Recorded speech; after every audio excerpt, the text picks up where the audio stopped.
వచ్చిన పని స్వచ్ఛాంధ్ర స్వర్ణాంధ్ర. ఈ రాష్ట్రాన్ని స్వచ్ఛాంధ్ర స్వర్ణాంధ్ర చేస్తానంటున్నాడు.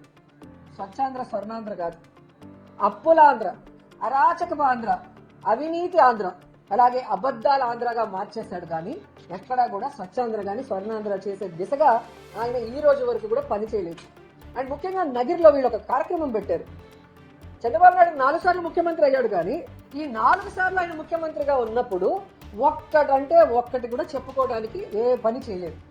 అందుకే ఏం చేస్తారు, ఆ మీటింగ్ కి ఎదురుగా ఉన్న హాస్పిటల్ని పేషెంట్లను కూడా బయటికి తరిమేసి క్లీనింగ్ చేశారు. అక్కడ వచ్చి ఆయన చెత్త ఉడుస్తాడని. మళ్ళీ ఆయనకు తెలిసి ఉంటుంది, ఈ నగిరి నియోజకవర్గంలో చంద్రబాబు నాయుడు ఏమీ చేయలేదు.